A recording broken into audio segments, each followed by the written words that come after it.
Okay, we're going to go ahead and call the meeting to order. Tonight's meeting is going to start with the ceremonial oath of office, so I will turn it over to Terry Haft, and she will perform the swearing in of the newly elected board members. So we will, you have the oath of office on your table, and we will just go down starting with member Kevin Johnson, and I will have you hold your right hand up and then read the oath.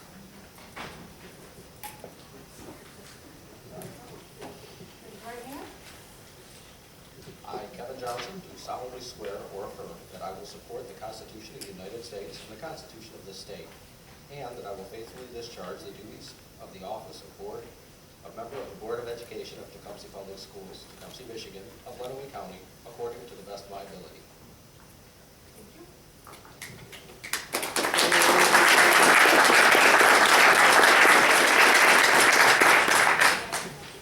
Oh, great. Gotta do it this way.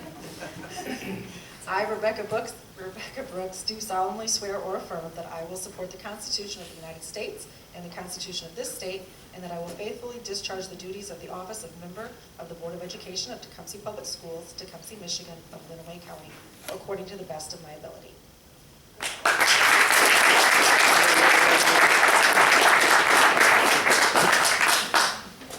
I, Tim Simpson, do solemnly swear or affirm that I will support the Constitution of the United States and the Constitution of this state.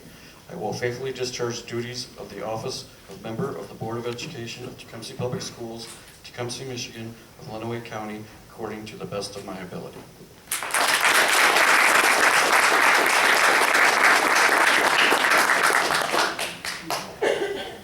I, Suzanne Moore, do solemnly swear or affirm that I will support the Constitution of the United States and the Constitution of this state, and that I will faithfully discharge the duties of the office of member of the Board of Education of Tecumseh Public Schools, Tecumseh, Michigan, of Lenawee County, according to the best of my abilities.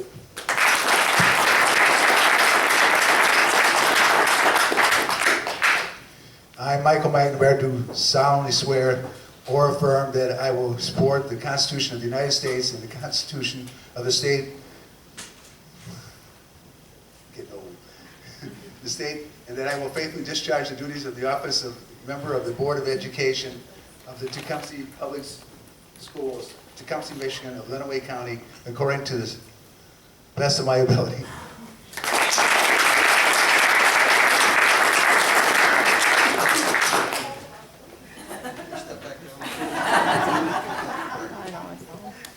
I, Noel Abbott, do solemnly swear or affirm that I will support the Constitution of the United States and the state, and that I will faithfully discharge the duties of this office, member of the Board of Education of Tecumseh Public Schools, Tecumseh, Michigan, of Lenawee County, according to the best of my ability.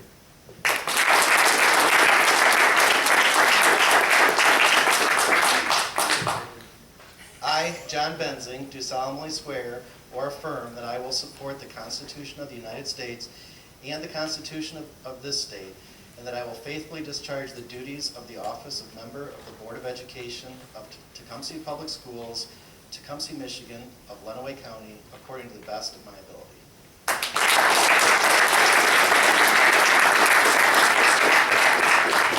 And as the notary republic, you are sworn in officially.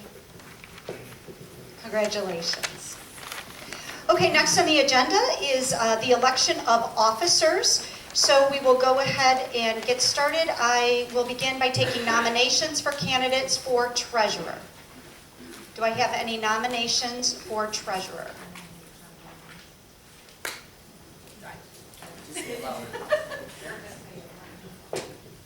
I nominate John Benzing for treasurer. Okay, nominated by Rebecca Brooks, second by Mr. McNamara. Okay. Any discussion? All those in favor signify by saying aye. Aye. Any opposed? Okay, that motion carries. So we have one nomination for treasurer, Mr. John Benzing. Are there any other nominations for treasurer? Okay. So we have one nomination for treasurer. Next, nominations. I will be taking nominations for the candidates for secretary. Is there a nomination for the secretary position? I'll nominate Kevin Johnson. Okay, so we have a motion by Tim and second by Rebecca. Any discussion? All those in favor signify by saying aye. Aye. Any opposed? Okay, the motion carries. Okay, next, nominations for nominations of candidates for vice president. I nominate Becky Brooks. Okay, so we have a nomination for Becky Brooks by Suzanne Moore, supported by Mike McNamara. Any discussion? All those in favor signify by saying aye. Aye. Okay. Any opposed?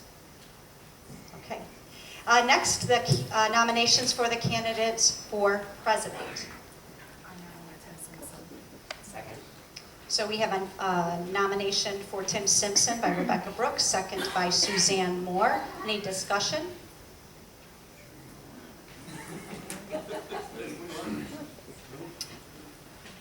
All those in favor signify by saying aye. Aye. Any opposed? Are there any other nominations for the position for president? Okay, so that gives us our slate of officers, with the president being Tim Simpson, vice president Becky Brooks, secretary Kevin Johnson, and treasurer John Benzing. We do need to do... Did I? Tim Simpson? Is that correct? Oh, I might have. I can do it again. Okay. So we have a slate in front of us, so we need a roll call vote. You announced the slate. Does everyone understand the slate? Okay. Roll call vote, Mr. Benzing. Mr. Abbott. Aye. All right. Congratulations to our officers. The Pledge of Allegiance now will be led by Mr. Milt Abbott.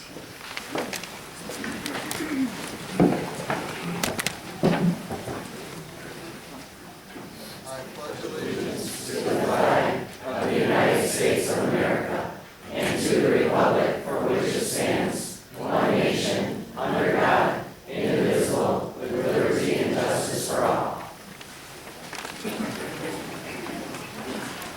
Turn it over to our new president, Mr. Simpson.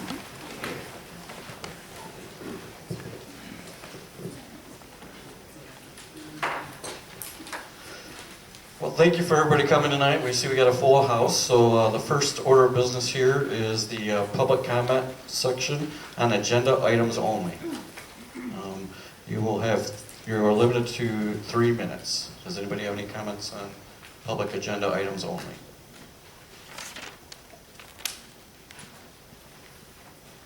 Hi, I'm Jennifer Landstrom, and this is in regards to the closed session that's due to take place tonight. I'd like to talk a little bit about appearances. As most disagreements do, how we came to this point has everything to do with perception. The new board ran on the platform of transparency, a trait that they perceived the old board lacked. Some felt that they were left out of the decision-making, that transitions took place too quickly, or even that those decisions had been made in secrecy. For those of us who have been even moderately dialed into the process these past 5 years, we saw things quite differently. Years of planning by a devoted board, administration, teachers, and community stakeholders that identified the very best strategies to carry our students toward successful, self-determined futures. We could rehash these differences forever, but here we are, and it is time to acknowledge reality. The reality is that the very best resource you have as a new board is sitting right there. Dr. Coffin's drive, passion, and forward thinking are something any district would be lucky to have, and here she is at your disposal. Yet many of you refuse to meet with her, let alone compromise and collaborate, as you claimed you were so willing to do during the election process. I am holding out hope that statements during this time about you not wanting anyone to lose their jobs are true. However, if tonight's closed session results in such, it will appear not only that you are untruthful with the community, but also that you made this decision behind closed doors and without the community input you speak so highly about. No matter the reality of your process, the appearance will be that you lack patience, professionalism, and transparency. With this being your first meeting as a board of 7, at no time should you have had the opportunity to talk about a change in staff.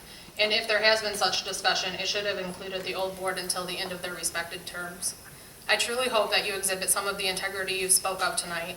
I look forward to the parent surveys you spoke of and hope that you will carefully consider all families before making any large-scale changes that impact the district.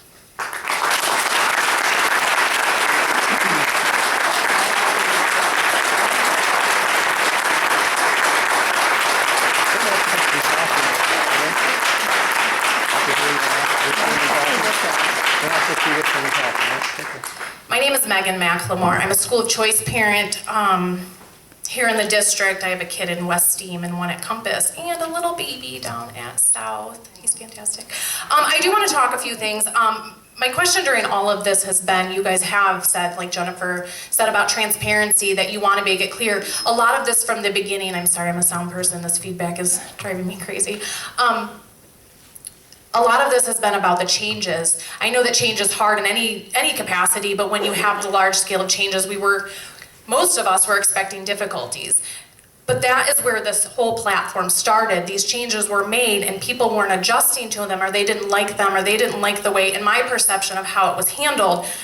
So you want to revert back to everything that we are at. But now here we are looking at an agenda that is now changing our law firm, our potential auditor, all of these things that were discussed in the last meeting to bring on. And I'm just confused as to why, if you couldn't handle that change, why are we making so much more change before fixing what you consider to be broken, what some of us consider to be really great for our district or our students? Because while I recognize I'm not a voter in your district, as it's been pointed out several times, I still am a parent to several children in this district.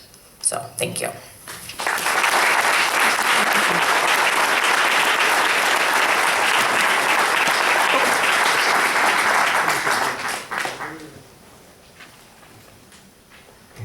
Hello, Bill Swift. I spoke to some of you before. I'm a resident here in Tecumseh. I just want to give you guys a heads up. I'm seeing some whispering going on between you guys, and that's not really kosher. This is a public meeting. Everything that you should say here should be heard by everybody, and it should be a matter of public record. So thank you very much.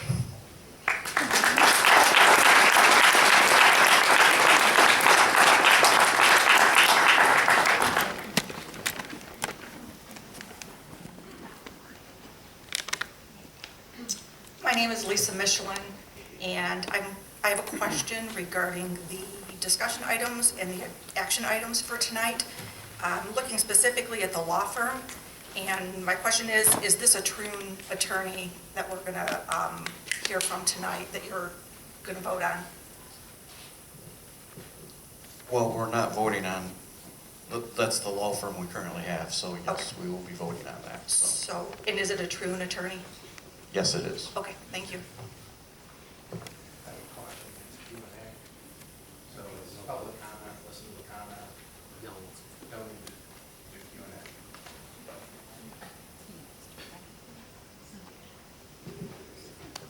Q&A. Okay, with no other comments, we're going to move on. Did you want to say anything, Vicki?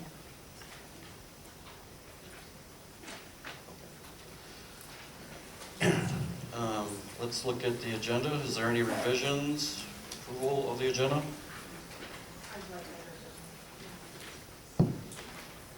So, because time is money, I move we revise the agenda so we adjourn to closed session now, so our attorney isn't here any longer than necessary.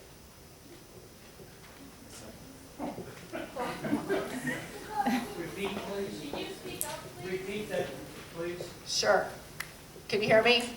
Yes. I'm sorry, we're going to work on a better sound system.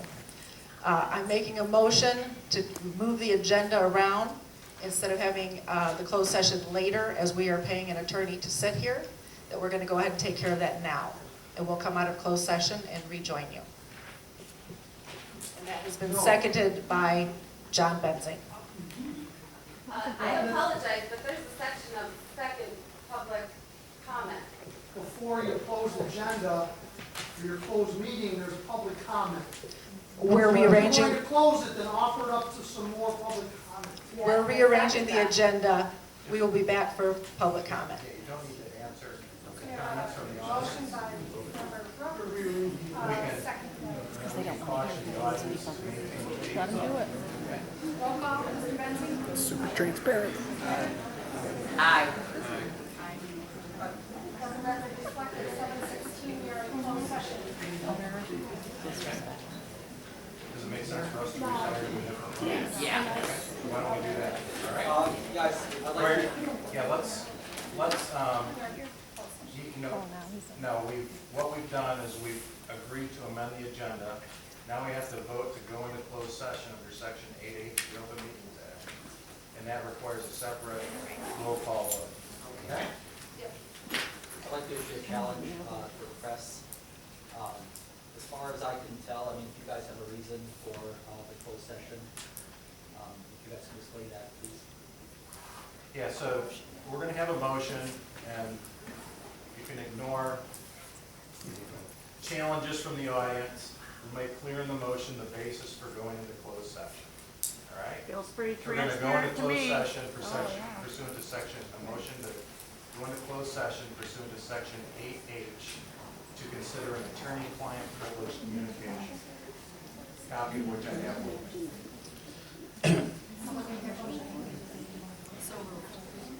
Second.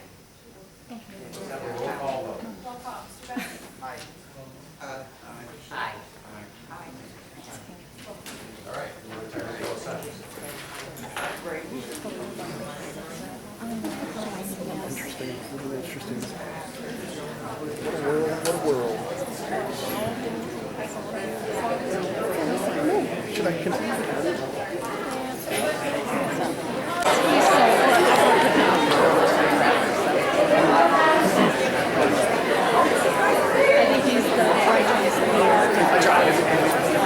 Take it off. Take it off. Take it off. Nope. Oh, wait. Nope. Oh, we're going to continue to pay for it.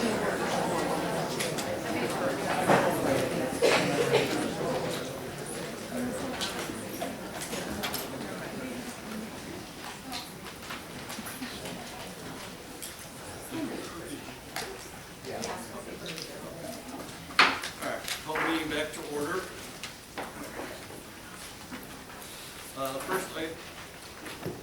The first item on discussion item is regular meeting dates.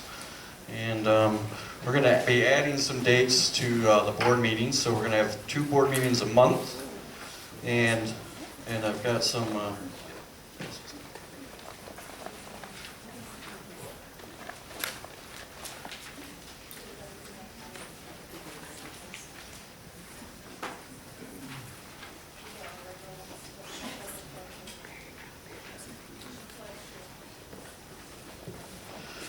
and so what we want to do is the regular scheduled meetings that are already in place, we're going to keep here at the High School Media Center. We might have to find a bigger place if we keep getting this kind of crowd. But then we wanted to add some dates, the second Monday in each, or the fourth Monday in each month, and rotate it between the different schools so we can get in there and view those schools as well. And then get some nice presentations from the principals, administration at those schools. Does anybody have anything to add? So we agree to go to every school? Yeah, so the first one would be January 28th at Sutton, February 25th at Patterson, March 25th at Tecumseh Acres, April 29th at Compass, May 20th at Eric Park, and then June, school's out, so we'll be back here. So June, we would be back here because it's June 24th, so school would be out, so we would just have a second meeting here in this room. I like that idea too. I'll move to accept the schedule. You don't do that. Oh, is that? This is just discussion right now. Oh, okay. We used to do that. Yeah. We used to have discussion in the first meeting. We can't hear you guys. The question was about doing the two meetings. And prior, when I was on the board, we had a discussion, the first meeting, and we took action on the second meeting. So basically, anything was presented the first meeting of the month and the second meeting of the month that it was voted on.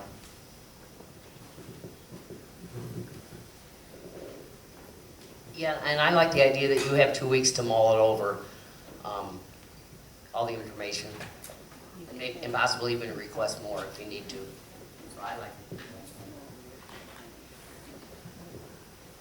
I know when we were campaigning, Mike had mentioned that, and I thought it was a great idea, because it gives us time to get information gathered. If we have questions, we can look into it, we can do our little research, and then we kind of know what's going on. So, yeah, thank you.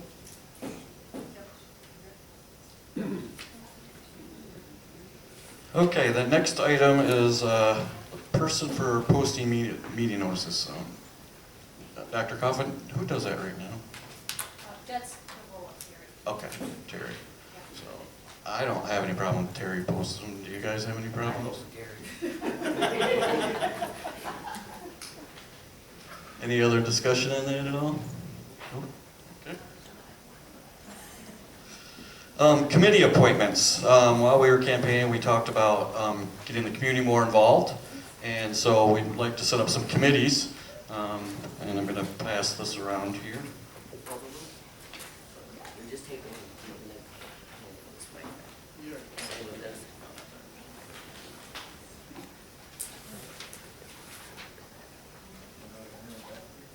Yeah, but you don't do like what I did.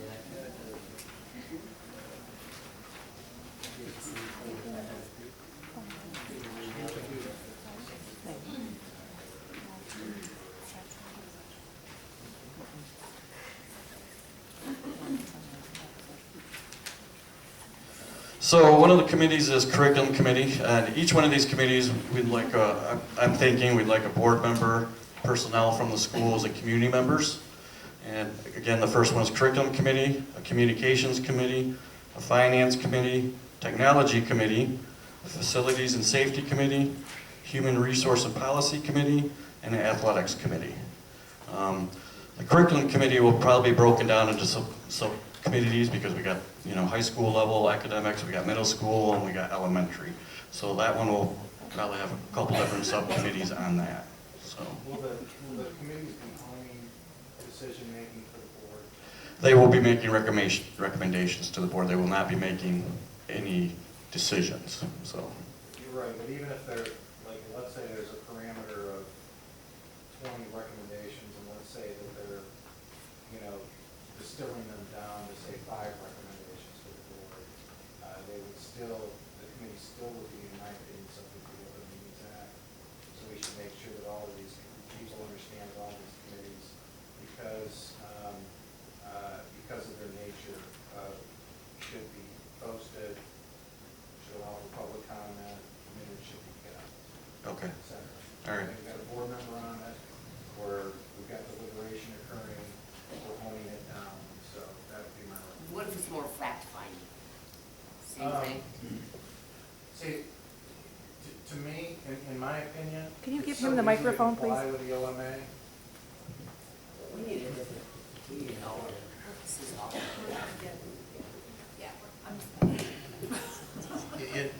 In my opinion, even if it's close, it's easy to comply with the OMA. You just post it.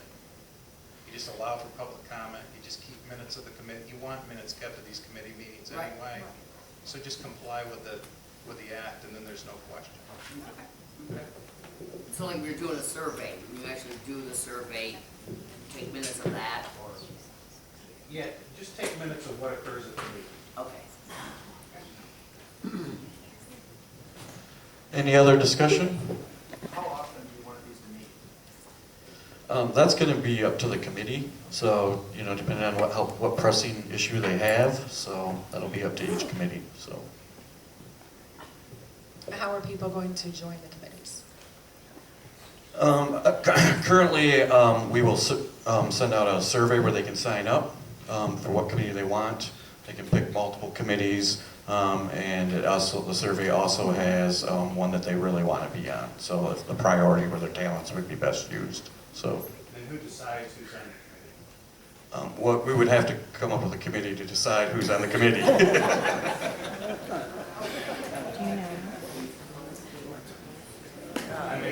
I believe the board could decide who's on the committee. I believe currently our bylaws and policies dictate that the president of the board appoints people to the committee. That would be fine. Might save a lot of headaches. But I still think it's a good idea for us to get who wants to be involved in what, and then we can appoint from there. Is that fair?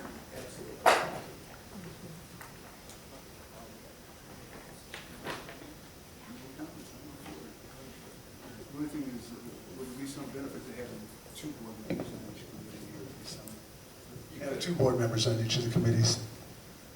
That way, if somebody's gone, you still get. It's up to you, but I would see value in that, but I'm not a board member.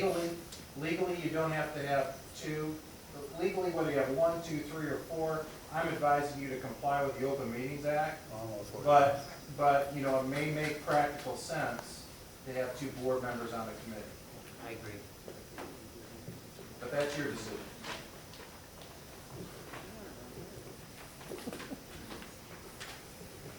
Okay, any other discussion? Okay, moving on. Memberships. Michigan Association of School Boards. When does that renew? Okay. Okay, so we don't have to renew it now. Okay. And same thing with the MAH? Okay. Okay, so really no discussion there then. When's that on there? That was what we requested, they had on the agenda. Memberships? Yeah. The only one.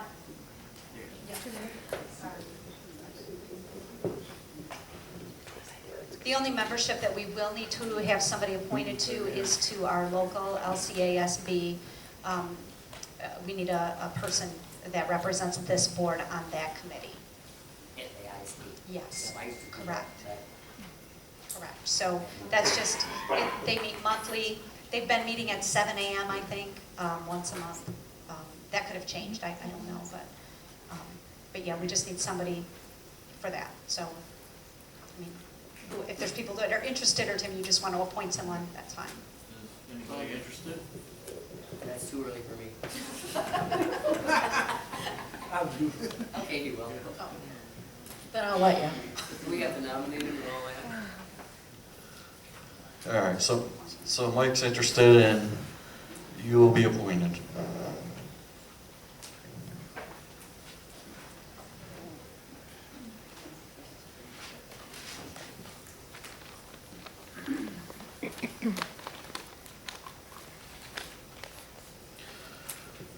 Okay, when do we normally look at the auditor? When do you normally review that?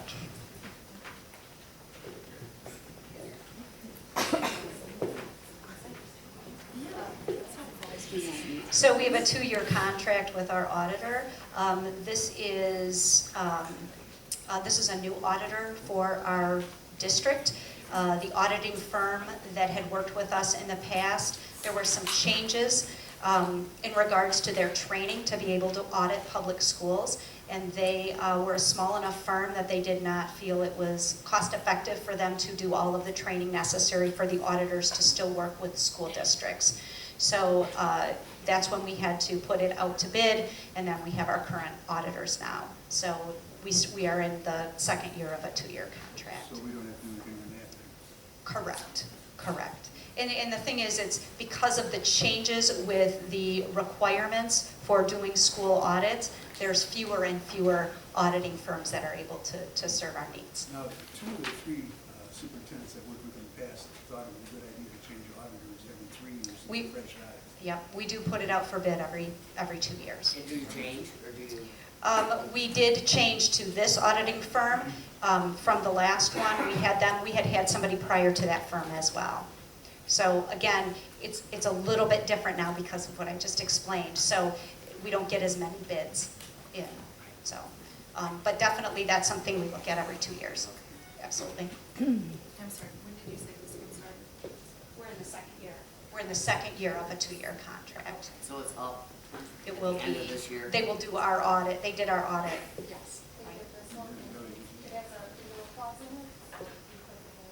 So we can make sure that we have that information for you to be able to look at. Absolutely. So when would we be looking at bids next? Would we be looking at bids like next January 2020? At the next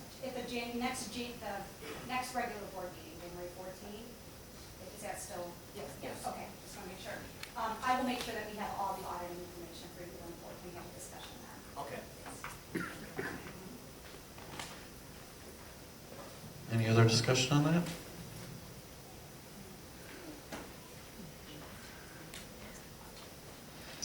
Okay, agenda items for January 14th, regular meeting. I know that we, as we were campaigning, we discussed changing school names back to the original names. Discussed changing facilitators back to teachers, learners to students.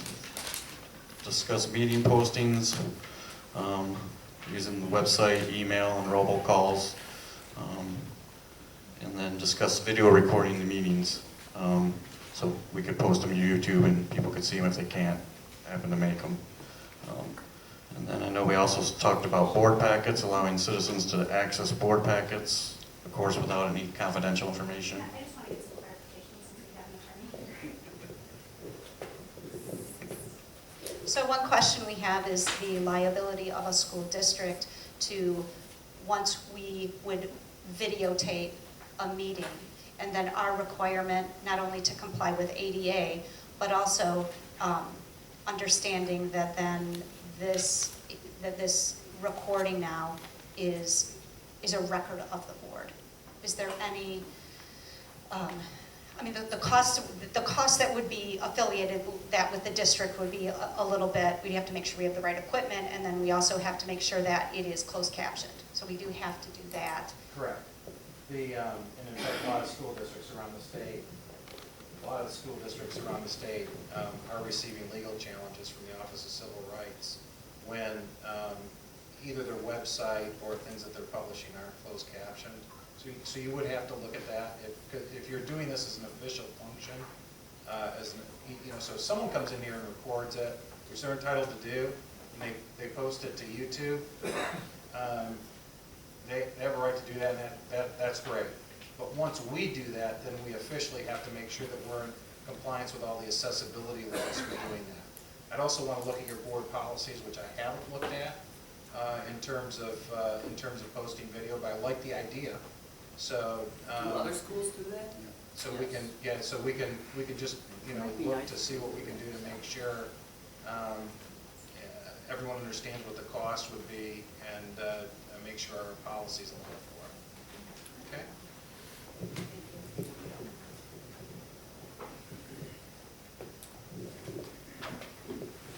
On that note, I believe that that initiative came about through the State of Michigan Board of Education.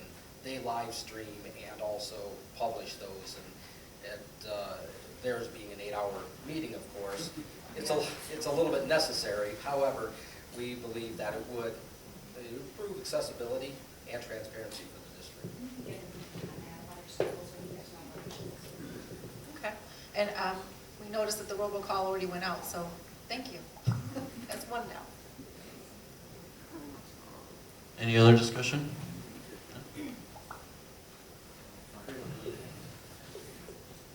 Oh, and is there any way we could get a printed board packet sent to a couple members here, so I can tell you which ones they are, and we'll go from there. So. Point the finger. Okay, on to action items. First thing is the approval of the regular meeting dates for 2019, and we're only going to go through the end of June.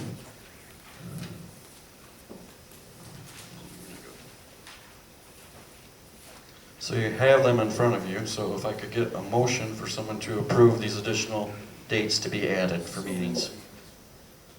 I'll second.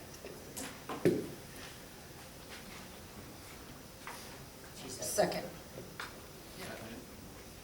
Mike, Oh, you did? I didn't hear. yeah. Okay, well. He's I move that we adopt the meeting schedule presented. So that's a revised schedule with the additional dates. Is that your motion? Yeah, I just want to make sure we have a schedule for the full year, and we're adding these additional dates onto that schedule. Correct. As regular meetings. You said full year? Yeah, because we're an organizational meeting, so we want This is only half. to have But it's a regular school meetings. year. Now, that doesn't mean that halfway through the year, we can't decide to amend our regular schedule, but we need to at our organizational meeting to set meetings for the whole year. So it looks like we He's have. saying this doesn't go through December, though. We have, no, I'm saying, it sounds like we've got meetings through December. No, Through June. through June. He's added them through June. These are just for the fiscal year, school year, Right, but you already have Yes. meetings, just through you June. don't through next December? No, we do not. Okay, So you go by the, they go by the school year, it sounds like. okay, I'm cool with that. All right, So a motion by Mike McNamara, support by Becky Brooks to approve the revised meeting dates. Support? Aye. Aye.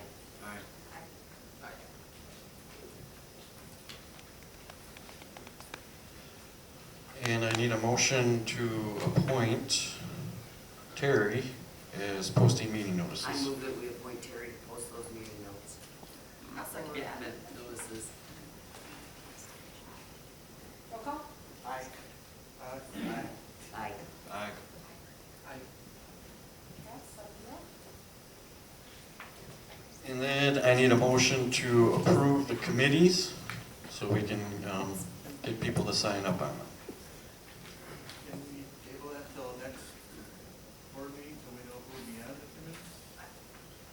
Well, we're gonna send out an email Let's take off the word. To form committees.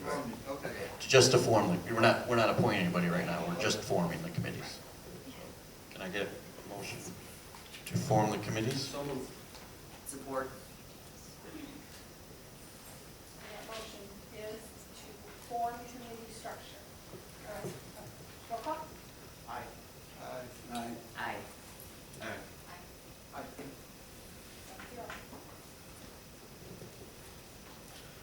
And can I get a motion to approve Mike McNamara for a representative at the ISD? Sure. Support. Is that Mike? Is that a motion? I made a motion. Bill. I made a motion. Oh, no, I made a motion. sorry. And I second it. Roll call? Aye. Aye. Aye. Aye.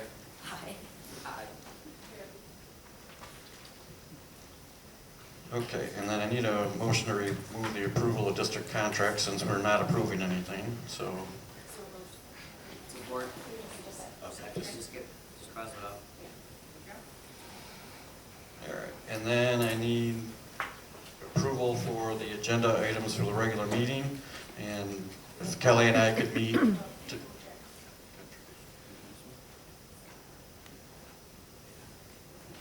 Yeah, that's the one the other memberships are taken care of. Oh, I'm sorry. Yep. The memberships were already paid for, so we're just skipping that.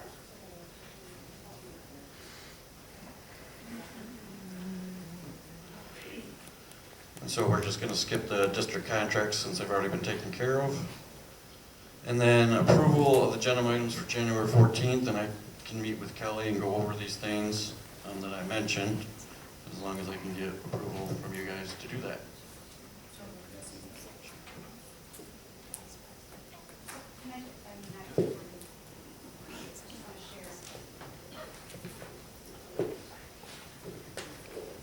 So I just want to make sure that I'm clear on the communication and the type of communication and the way the board wants to be communicated with. What has been done in the past is that Terry and I meet with the president and the vice president to review agenda items. I will capture anything that we hear from board meetings, as you say, these, need to be on there. We will capture those. We will pull together a draft agenda. And then what we had been doing, again, meeting Wednesday morning, and again, this will be at your convenience. This is what we had done in the past. Wednesday morning, had the board packets out to the board members on Thursday for the Monday meeting. So if that is okay, we can meet prior to Wednesday too, Tim. It depend on if you want to be part of that too, what your schedules are. That's fine, but we can set those up, we'll back it up so we're ahead of this, so you always will get your information for the board meetings the Thursday before the Monday meeting, if that's appropriate, or if that's acceptable to the board. Okay, so I will just pull together things that we keep track of, anything that you guys have. People can certainly email with additional information, and then we will review that and have the final, take it from a draft form. Yeah. And that also gives you an opportunity to let us know additional information that you feel the board would need in the packet to be prepared for Monday's meeting. Okay, thank you.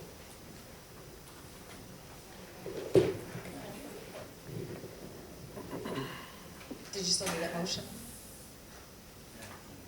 Okay, then I will move to accept your agenda items for January 14th meeting. Second. Roll call? Aye. Okay, then I need a motion to approve the consent agenda, which are minutes from last meeting. I move that we approve the minutes from last meeting. I was sick, I gotta tell you that. Came back from vacation sick. Milt was supposed to tell everyone that I was sick and they couldn't make my first board meeting, and he did that. Who seconded that? Someone seconded that? No. Roll call? Aye. Aye. Aye.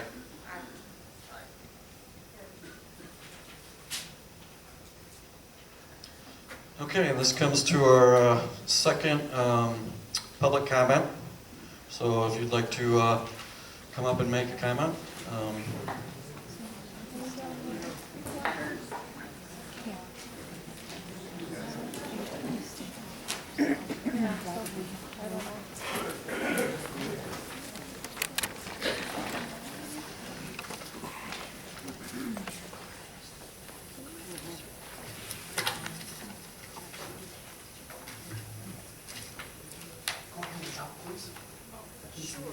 Thank you. No, Maureen, it's going to the board members. And Dr. Coffin, anybody who's at the table. Dr. Coffin, members of the board, good evening. My name is Mike Root. I'm the parent of a 7th grader. You were elected to bring change. We need change. You mentioned changing the building and the student teacher. Indeed, we need that.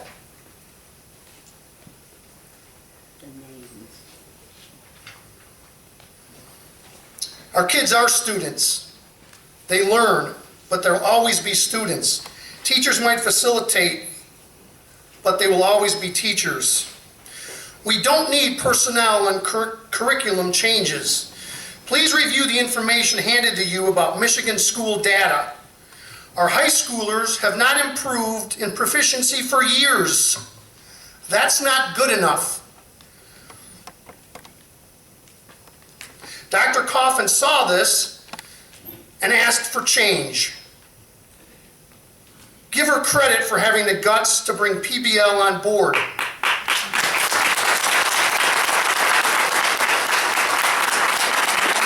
Please review the other handout on NWEA scores for 7th, 8th, and 9th graders on math and reading.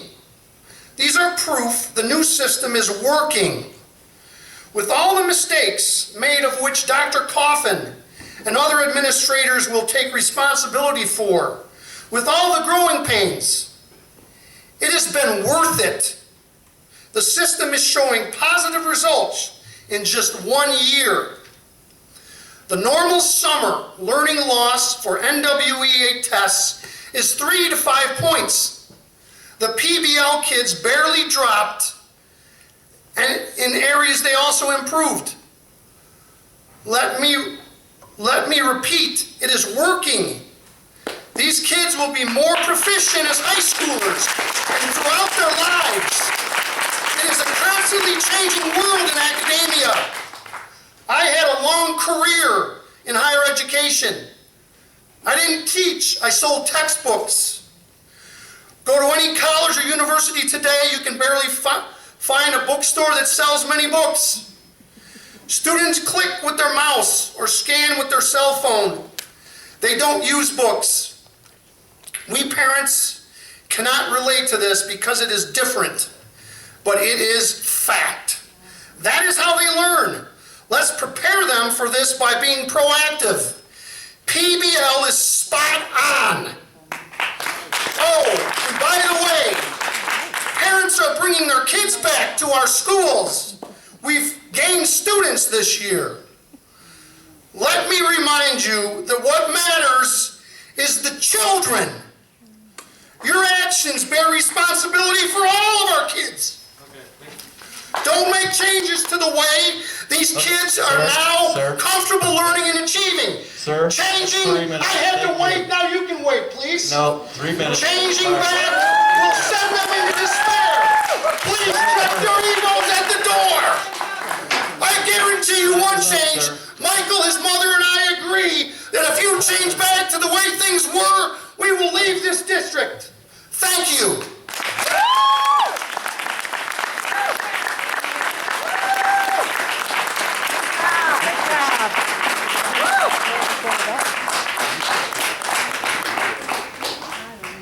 That's a hard act to follow, but I'll try. Wait a minute, it's okay, I can wait back here. You're going? That's okay, I can wait Oh, okay. No, let Michael go, he's, Oh, you're Michael, speaking? please. I'm so sorry. no, let him go. I'm so sorry.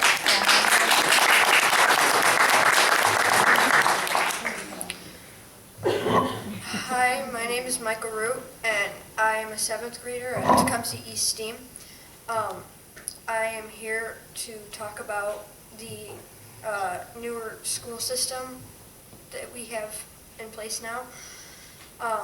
The first thing is the curriculum that we're doing, and other things like that anyway. The first part about that is our Chromebook. We have a Chromebook, which is basically a small laptop that we carry around to most of our classes, and that technology usage that we experience from that is very useful for us, because the way the world is heading is towards technology, and it's getting more involved in technology. And we have hands-on learning, like more projects that we do, and we actually presented to the community some of the projects that we did in our inquiry lab and our mentor time. And for me, I have a math class. It's an advanced math class. It's an Algebra 1 and Geometry math class. Last year and the year before, pretty much since like 3rd grade, I have been sitting in like the back of the classroom learning my math off of a book. And this year we have an entire class dedicated to that, so it's much more one-on-one with my teacher, Ms. Merkel. And then we also do community service. A couple months back, everyone in the school picked a community service that was available, and they went for about half of a day to do that community service. And then my homeroom class, my mentor class, and Mrs. Robertson's mentor class went to Cambrian Assisted Living, and we did on Halloween, and we had kind of a party with the residents there where we would dance with them, and there were some refreshments. And we also have scheduling, which is a big part from a student standpoint. We have electives that are fun that we can use, that we can do when we're not in our core classes. And like we have Foursquare, we have yoga, we have content support, we have strategic thinking and game theory. And then also we get to make our own schedule and having that flexibility to put your core classes and your electives and your music classes and whatever else you have at the times that you would like them and not times that your teachers or your principals give to you. Thank you for listening to my presentation.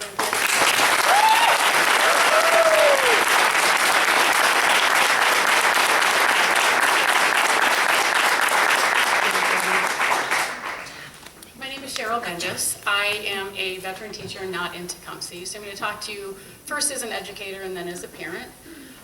As an educator, I've been in the field for 30 years. I had the pleasure in the 90s of working with a principal who was very much ahead of the curve, as Dr. Coffin is. And the district that I worked in pushed him out.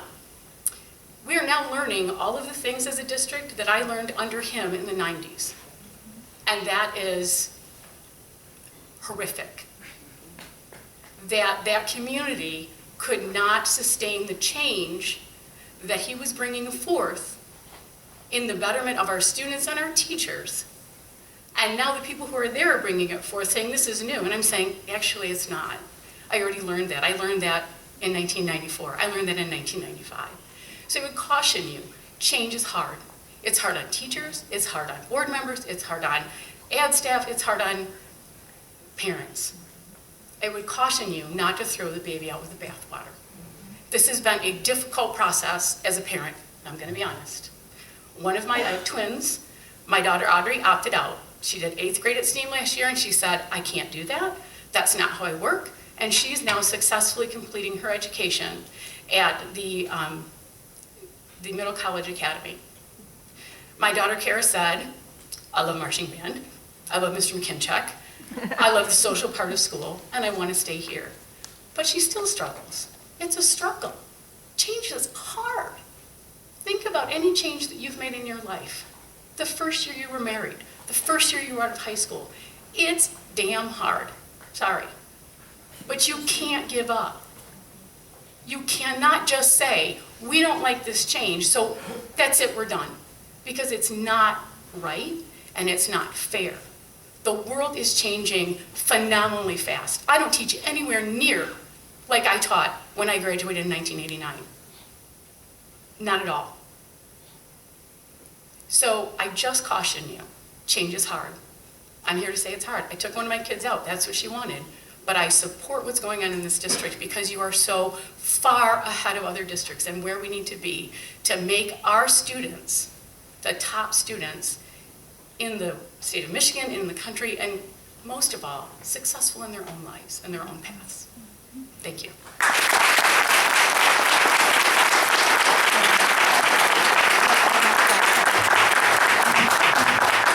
Hello, Roger Curtis from Onstead, Michigan.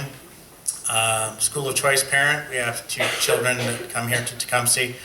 I want to first thank everyone. There's another event going on tonight that a lot of people think is important, and this includes the board, so thank you all for putting kids first. We tried to make it a tie and make both first, but kids won, so thank you very much for doing that. I want to share my appreciation and respect for the new board members, for the voters who voted for them, and for the parents, and for you that are parents as well, because I respect the frustrations that you represent. A tremendous amount has changed in a very short period of time here at this school district, and we all know that. We've always agreed, and I've always said that perhaps some of the communication about it was not perfect. It was not. The implementation was not perfect. It was not. And I think the educators and administrators would admit that. And as everyone is saying, change is especially hard. It's incredibly difficult, especially in education. I do sincerely believe that Superintendent Coffin and her amazing team of administrators and teachers, these were honest mistakes. I really don't think there was anything intentionally nefarious or misleading.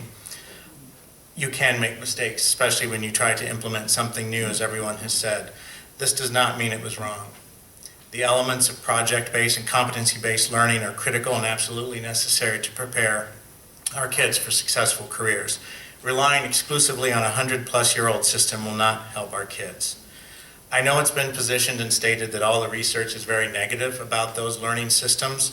They are not. There's a tremendous amount of positive support out there. That's why more schools around the country, including schools in Michigan, are adapting this system, not abandoning it. With that said, I want to repeat my respect and understanding of anxieties turning into frustrations, boiling over into anger. I get it.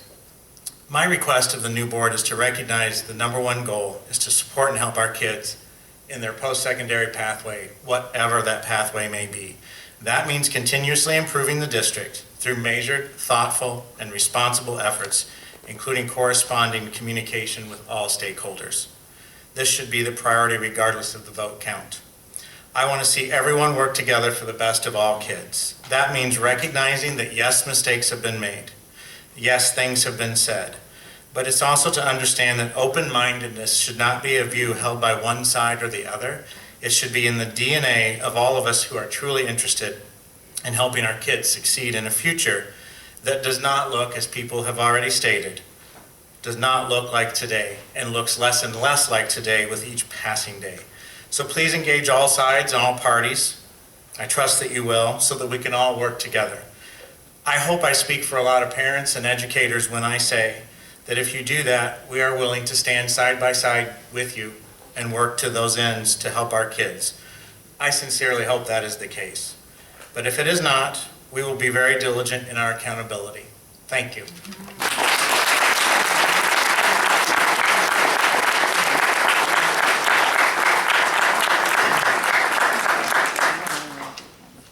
Good evening, my name is Bill Dan. My wife, Jennifer, and I have a 9th grader and a 7th grader in Tecumseh schools. I want to say welcome to all the new board members and greet you all here tonight. Our family has lived through all the changes over the past 2 years. Having a 9th grader, we're in our 2nd year with our daughter who's now in high school, and our son is now, at STEAM East. So we've been through all these changes, and we've lived through this, and I'll just read what I have here. It says, I've been involved in some of the planning sessions, some of the parent feedback sessions. There was a group of us that got together with the prior board and the superintendent, talked about some of our concerns with 8th graders, with the 8th grade transition last February. And, I would say in summary, it's been a challenge.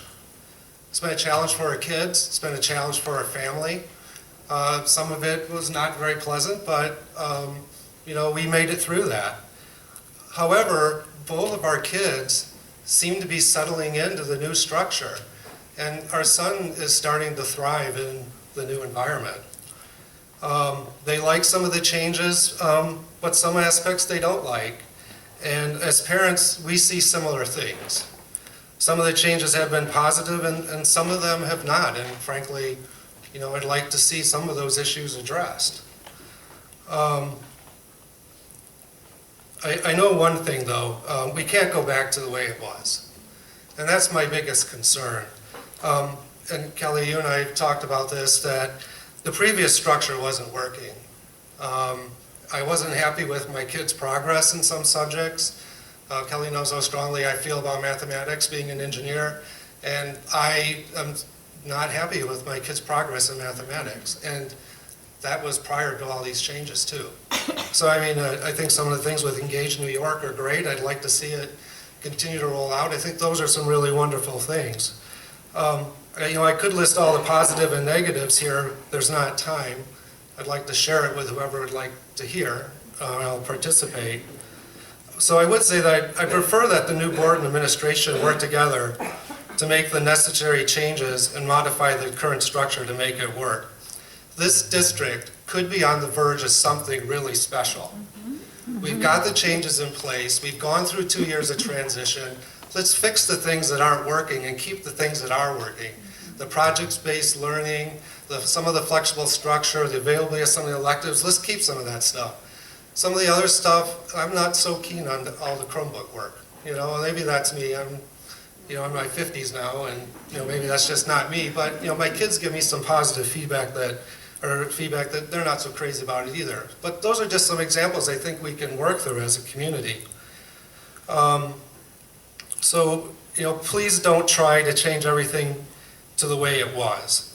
I don't want my family and my children to go through another upheaval in Tecumseh Public Schools. We've been through this transition. There's good things. Let's adjust and move on, just like every other organization that's successful does. let's just do it here in Tecumseh. I'm also very concerned if this transition is not handled correctly, I'm concerned that this district's going to incur more student losses. I hear people saying the same thing I just said, we will not go through another upheaval. So this is a correct and move ahead. This shouldn't be a re-engineering. And I commit to you, I've stuck with this district for 2 years now, and if we turn it up... Sir, I gotta cut you off. I know you got a lot of people behind you, so... I don't think... So, Okay. Yeah, okay. So, I just want to say that point. Please don't turn this district upside down again. Please don't. that is not our plan.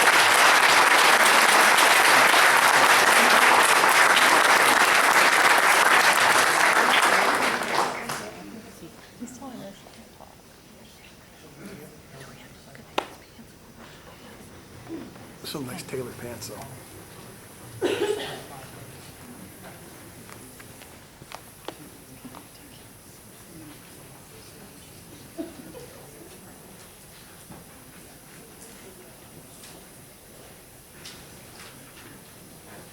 Hi. My name is Marla Curtis. I am not the well-known speaker that my husband is, but I'm going to do my best because this means a lot to me. There was a woman who stood up at the last board meeting and reminded all of us present that 60% of the community voted for this recall. 60% voted for you all to be on this board. As if to say to the rest of us who were expressing concern that evening, you might as well just be quiet now. I don't see that that is that simple. 60% of that community vote does not necessarily reflect 60% of parents who have children in this district. Nor does it represent the 481 school of choice students who have come into this district this year, whose parents have not, obviously cannot have a vote. Nor does that count the school of choice families that have come into this district in recent years who also do not have a vote, my husband and myself included. As he mentioned, we brought our daughters here a few years ago because of the changes that we knew were coming, because of the work that Dr. Coffin was doing, that we so very much believed in and still very much believe in. Our oldest daughter is a 10th grader, and our youngest is an 8th grader, so she's in her 2nd year at West. It was rough. It was rough at the beginning of last year. There is no doubt. I have said it. I've talked to Kelly about it. I've talked to Deidre about it. We were so enthusiastic going into that year, and immediately I was sensing issues and challenges with scheduling and whatnot. The first parent-teacher conference, I was still nervous. We went in and met with Deidre. She made us feel a whole lot better. We got a lot of our concerns out in the open. I have been to every single parent-teacher conference. I have been to every single expo. I have been to every parent curriculum night. I went on the tour that was offered last year for any parent who wanted to come in and take a tour during the school day. I have done all of that, including doing my own research, even though my husband is pretty well versed in all of this stuff. I do my own research to educate myself. All the while seeing that as changes come up, as glitches happen, as issues arose throughout the school year, they were addressed and they were dealt with. And by the end of the year, I was like, this is amazing. This is really going to work. And the beginning of this year, I was even more assured to that fact because of all the work that had been done over the summer to continue recognizing when things weren't working so well and finding a better path or finding a better way to do that. So to me, this is all very mind-boggling. That change of this magnitude does not happen without challenge, period. Give it time. I've seen huge improvements just in the past, just over the course of last year and this summer and into the school year this year. and spent a lot of time in the school, actually checking it out last year as a parent of a West student. And I'm looking at you, Tim, because I know you're a parent of a West student. So maybe you can speak to how much time you spent in the school last year. Anyway, I just would encourage the board to please keep in mind that there are so many families in this that have children in this district, whether we live here or we don't, that fully support Kelly, that fully support all of the administrators, and fully support all of the work that the teachers are doing and have been doing this past year. Thank you.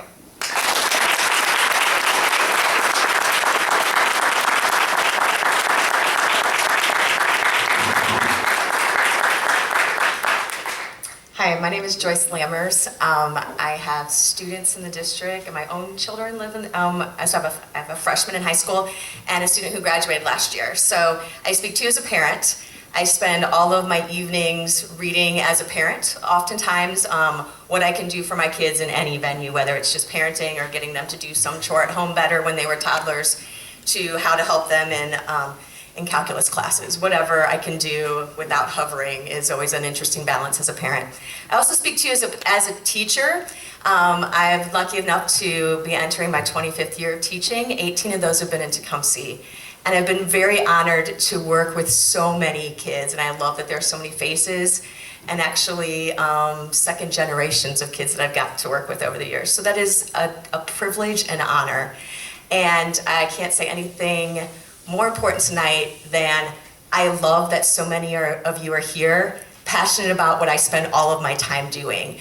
Every waking hour, I'm breathing and thinking about what I can do tomorrow in my classroom better, or how I can communicate with my freshmen in college better, or how I can just simply get kids excited about learning. So the fact that you all care about what I care about is like, this is the one night that will stick in my memory forever, that these people care about what sometimes doesn't feel like anybody cares about. So thank you for being here. I have a couple of notes here though. You trust me with your students. And I believe that you trust me because I've have a couple degrees and I've spent a lot of time studying, and I just told you that's all I read about and do and change. And what I do today will be different tomorrow, even though the lesson is the same, because I've figured out a better way to do it as I was doing it today. So I love that you trust me with your students, and I love that the district trusts me to know what I'm doing in my classroom. So thank you for that. I'm not joking in that I am really honored, and I consider it a privilege to be working every single day in Tecumseh. So thank you for wanting what's best for our kids. I thought you might like to hear from a teacher though. So though it's described as a really painful process, every day of my career has been a painful process for me to try and think of what I could do better and how I could get someone more excited in what's going on up here with me, or what I'd like them to learn about, than what they maybe are interested in, the bracelet somebody next to them is wearing, or what happened on Fortnite last night. So it's a challenge, and everything is messy in my classroom. And yet, a lot of learning goes on. And I have to tell you, more learning is going on since I've had more freedom to decide what is important for my students. Whether that is with this district or anywhere else in the world, teachers know what they're doing. They wouldn't show up every day without that. And teachers believe, though it's a struggle, we believe in being able to make those decisions, and we've had the ability to make those decisions. I love to have guests in my classroom. I often have my college students, because I don't apparently hang out with kids enough. I do that on the evenings and go teach a college class. They're in my classroom all the time. I love to have anyone in my classroom who wants to talk to me about how it can be better. Please, school board members, welcome. The only people in this room that I've seen in my classroom ever, though, in the last 25 years are administrators. And these administrators have been in my classroom more than any I've worked for in the last 25 years, trying to help me be better. I'm also not joking when I say teachers welcome you to come into your classroom. I'm sorry if there's some perception that we are elitists who don't want to hear from you, but all of us geek out on what you think. And we would love to have you in our classroom. When the school board tours a building and skips the music room, my heart breaks, because I think every thing can be learned through something kids are passionate about. So I just want you to know that you're welcome in my classroom, and if you don't believe that what we are doing is awesome, please come check it out.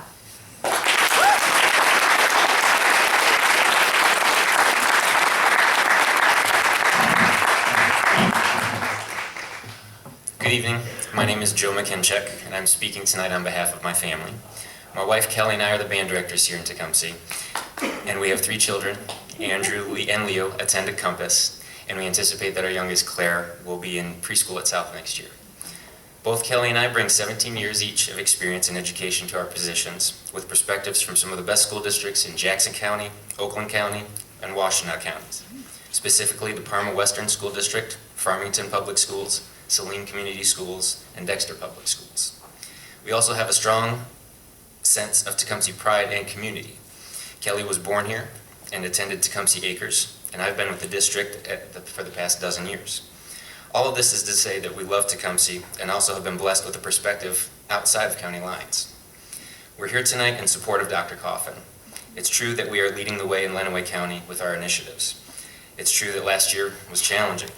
We felt that both as parents and as educators. There were times we didn't know if we'd make it through the year. But it's also true that the old way of doing things was not working. Our graduation rates from 2-year colleges, 4-year colleges, trade schools, both 4 and 6 years post-THS graduation show this. Please look at this data. It's not true that we are experimenting with unproven and unresearched teaching methods. 20 years ago, I sat in a class at U of M that was all about integrated cross-curricular study and the research behind it. Ann Arbor Public Schools has a STEAM school, and Dexter Public Schools uses standards-based grading as 2 examples. It's time for our community to look outside our county as a measure of success. Dr. Coffin is the driving force of positive change for our school district. Let's allow for some grace for last year as we found our way, and take a good look at how things are actually working today. We're proud to work for TPS and to have our children attend here as well. We invite you to come to our classroom and to talk to the McKincheck kiddos as well.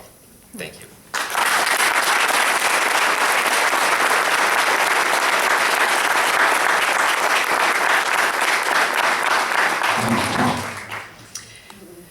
Megan McLemore, in case we haven't met before. I do have a few concerns. I will say that I am, again, a school of choice parent. Through this process, I have been very vocal about my support for it because I found so much negativity that I felt the need to go looking to find what the real problem was. And that first meeting I went to, actually, all of the majority, and I would say 95% of them, I had sat down with Bailey, I had sat down with Coffin, I had sat down with Deidre, and 95% of those issues had been reconciled at that point, and I didn't understand what we were fighting about. Through this process, I have had my kids called gangbangers. I have been called school of choice trash. I have been personally attacked. My children have been personally attacked because I stand up for my kids. And not just my kids, I'm a mama bear. I will mama bear all your kids. I will put glitter on every single one of their projects if they just let me. But I'm not looking, I know there's problems. I know we all have had problems in this, but the point is we have to move forward. I'm grateful for the people that sit on the other side of the aisle of this that still allow my kids to be friends and treat me with respect, and that means a lot.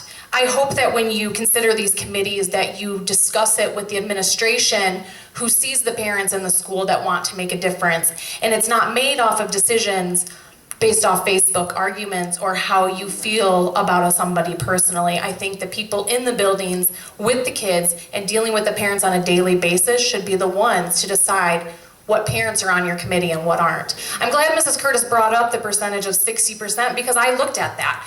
Only 63% of the voters in Tecumseh actually showed up to vote. And only 61% of those voters actually voted in favor for you.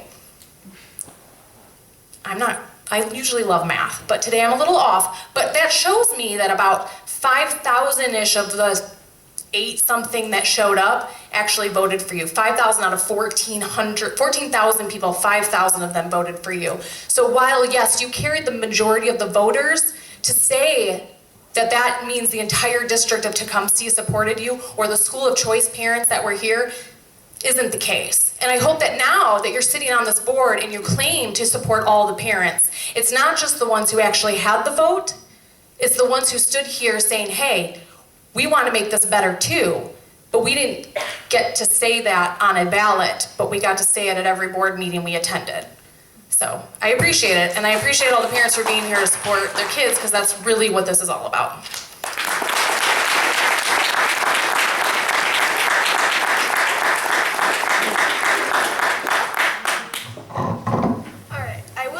I was a little hesitant to get up here. It's kind of freaky, but no big. Can you please state your name? I'm Veronica Martinez. I went to Tecumseh for all of my life, and I left in the 7th grade year around February. It was really hard. I didn't want to leave. I thought I should remind people that not every student can go through change like that so suddenly, and especially in my opinion, it wasn't handled too well. Like, it was really hard. I wasn't learning like I should. It didn't feel like a school. It felt like a place to go and learn every few days a week. I really liked it there because I had so much freedom. I wasn't doing anything. I will admit that. I got A's in most of my classes because I got graded for the work I did, but I can tell you right now that I missed a lot of assignments and I missed a lot of school. And I wasn't doing anything and I still passed. I think the only class I got a C in was math because that was a class where we got graded for what we did. And I had my scheduling. You were put into the locked classes for your core classes that you had, and the rest was up to you to fill. At the beginning of the year, I took classes like hair braiding and coloring for 20 minutes each, and I wouldn't put much else in. If I didn't want to do gym, I wouldn't do gym. It was really easy for me to just slip by and play on my phone, watch Vines on my Chromebook. It was really easy to just get by without doing any work, and not every student goes through the same thing. There were a lot of challenges that I faced with leaving. I didn't want to leave. I would love to come back, but it's just really hard. Like, the moment I did transfer schools, and the moment I got there, my NWA scores, they went up. I was doing better. It was a lot more structured, and I think that's just what a lot of kids need but are too scared to say because of everybody who attacks people who don't believe in what they believe in. So I think that people should just think about putting students first because I know a lot of people who feel the same way as I did, and it's kind of hard to say this because I'm not really good at talking, but I just thought it should be reminded that not every student can do those things so easily, and not every student can work without structure. And I think if we just had some more of that, because I would love to come back if we just had some structure and not just the students filling in their schedules with whatever classes they wanted to take. I think just more structure is needed so we can come back, because I want to come back to Tecumseh. I miss it a lot, but I can't do that right now.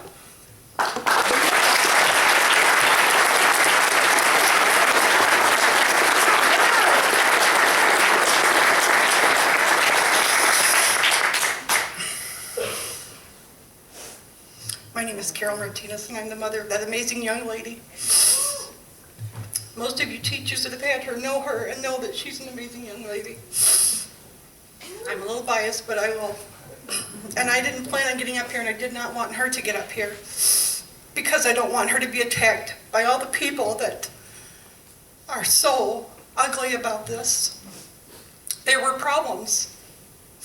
We were excited about the new year. She was excited about going. She loved it all. And then about October, she started saying, Mom, I can't do this. And she was struggling. And we contacted the teacher.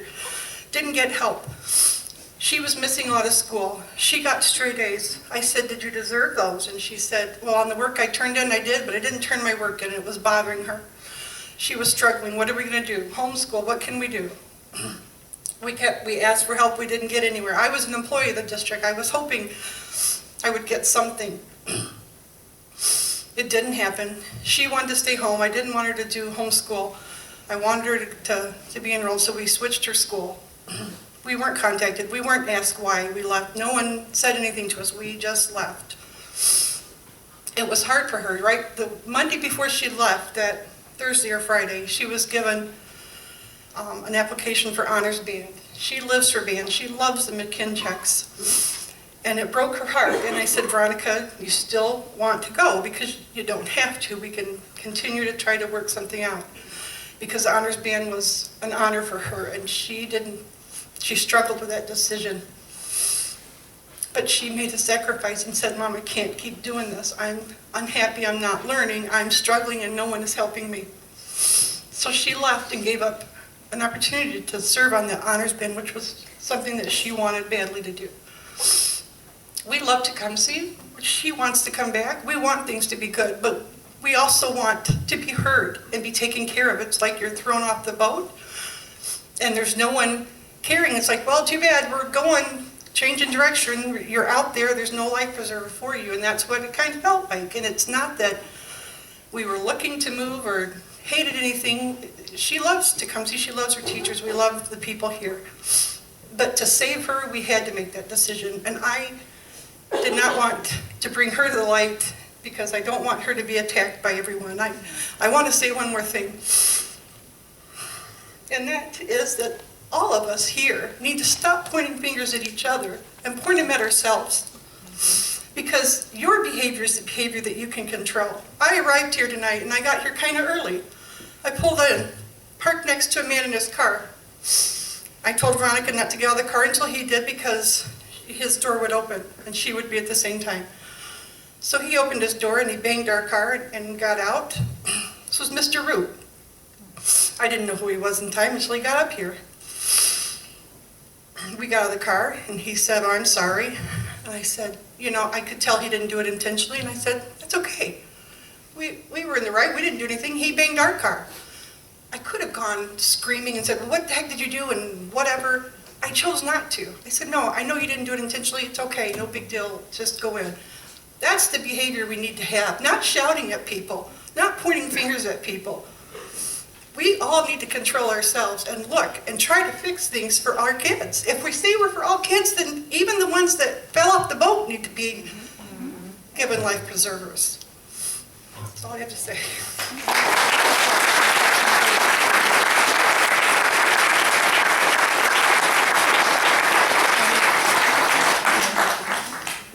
Amazing job, Bea.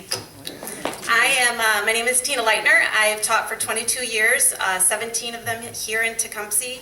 I'm a parent also. I have a freshman daughter and a 6th grade son. While I can talk a long time about my experiences as a parent, I'm here today to talk as a staff member, just from my own perspective. I know we had a tough time in transitioning, but unlike most, I had the honor of knowing the staff personally. Trusting my daughter and son in their hands. I know the work that they have done and are doing to help build my children's future. I see them open to making changes when things aren't going well. I see them being allowed to use their educational degrees to make decisions that help our kids. I've seen them grow professionally, work out issues together, and learn more about different teaching methods that they themselves can grow. And yes, there has been a lot of fear, a lot of tears. And after what I've been through in my life, I'm a firm believer that what doesn't kill you makes you stronger. And I know that we are becoming stronger.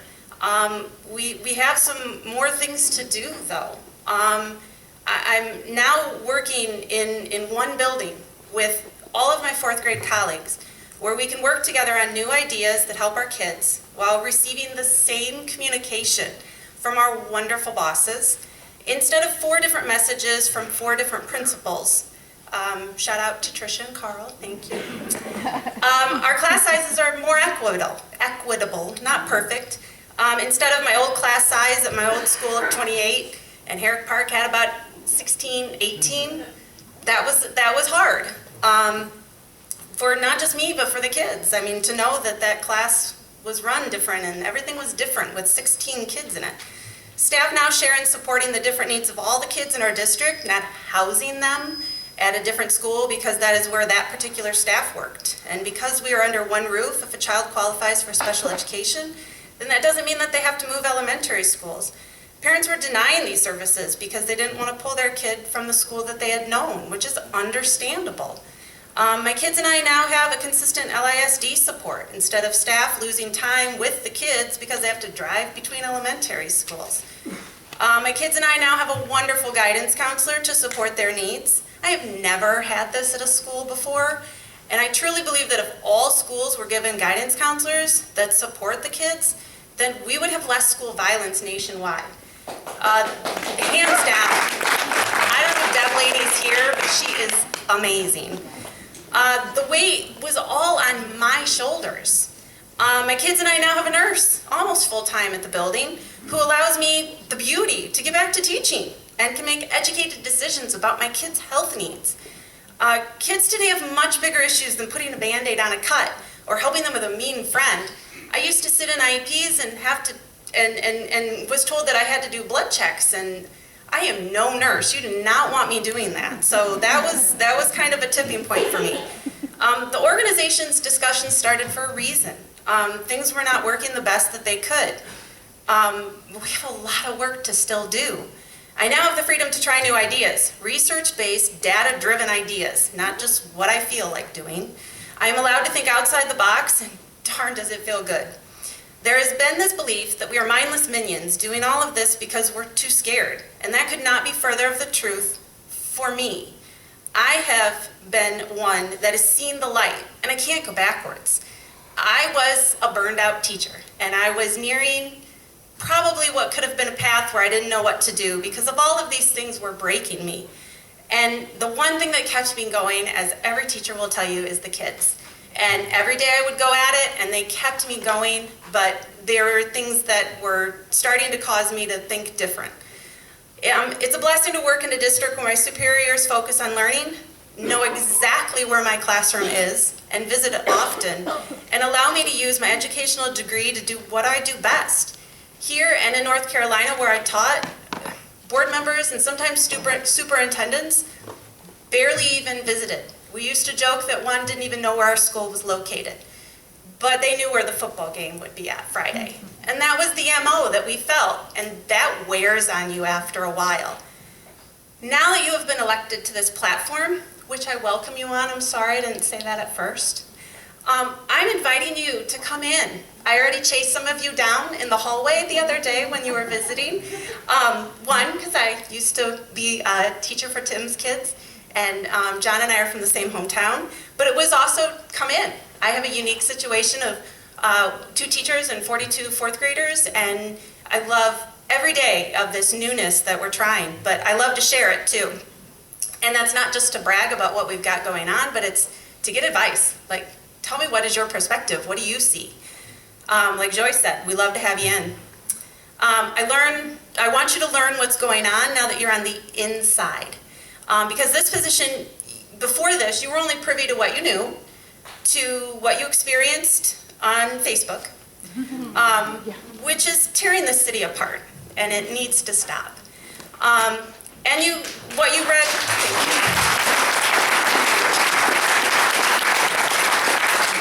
and what you read in newspaper articles. But now you can see firsthand what you can do to help us. And from a more like global perspective, I bet if you didn't have younger kids, you didn't know what was going on at South or North or that. Now you can kind of have your hands in all of that. And I hope you keep your eyes open and learn and give us your opinion. When we come together, I don't want just one side. I want both sides to come together. As V states, we need both sides. We need, and hallelujah to high school today for the email I got, there are 2 paths starting now. And my daughter chooses one, and that's fine, but I know that there's kids out there that want the other too. So we need to come together with different viewpoints and not beat each other up. I just invite you to come spend some time in the trenches and see for yourself what we've got going on, and not what you hear or see out there. We need your support to come together as a community and make decisions together with educated viewpoints. These viewpoints don't have to match. In fact, different beliefs can build great things. But the people making the decisions need to know what's going on in us, in our buildings, and with the staff. I ask that you talk to us before making decisions. The staff looks forward to hearing from you. They want you in there. We love when board members come. Like Joyce said, you're like, whoa, they're here, you know. It's a great thing. So our door is open, and we welcome you. And I look forward to what's going to happen as we work together. Thank you.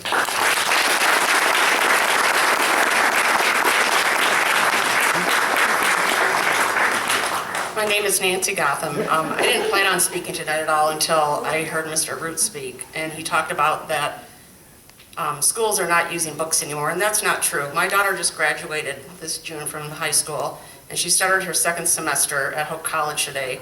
And yesterday she bought one book, and she already had to buy 6 more today. So I'll know it when I get the bill.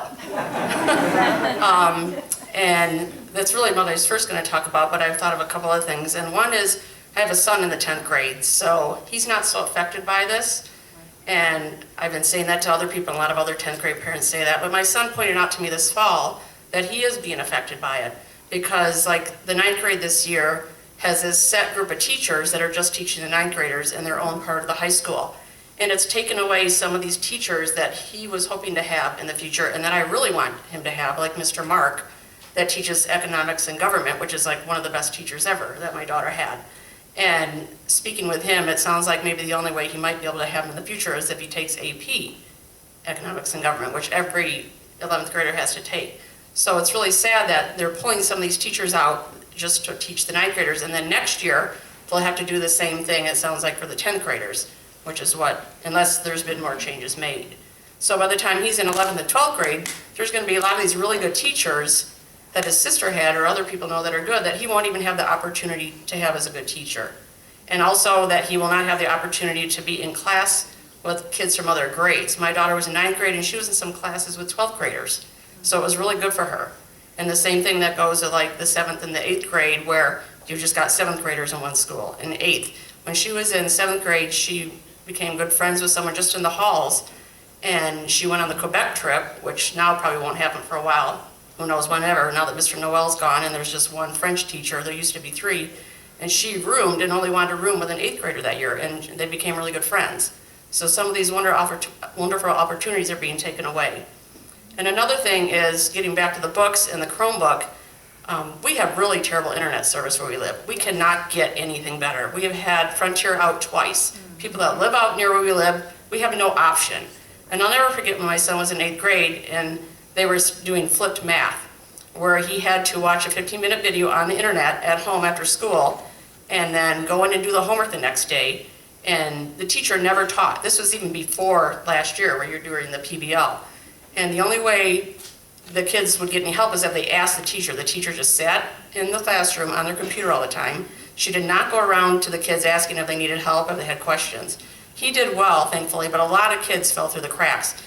And so much that in February she let the kids vote to see if they wanted to do the flip math or back to the normal way of teaching math.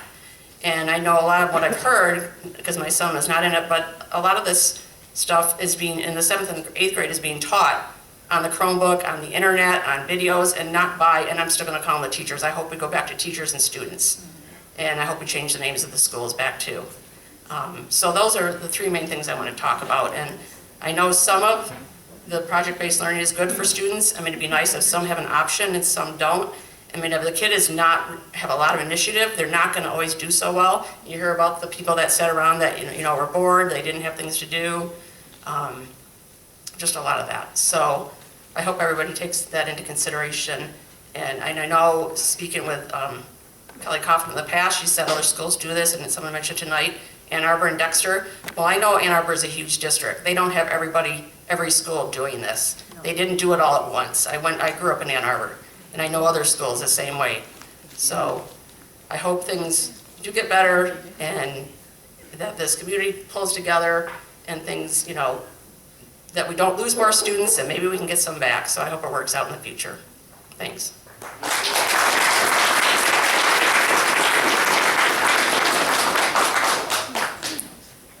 Hi, my name is Ana Gagliardi, and I'm coming from Southern California. I just moved here, and I moved my son and my granddaughter to the district. I fell in love with Tecumseh 3 years ago when I came here for work. And I just finding out all these things, new things, that you guys are planning to make changes and all that. When I brought my granddaughter here, I was very surprised how behind the Tecumseh High School is. My granddaughter is on the textbooks is probably 1.5 of what you are doing right now. She's on chapter 30 in California. We're supposed to be the worst education, of the country. And in here we are in chapter 12. So, I just hope that I don't want to regret bringing her here because of the city is safe. It's an excellent town.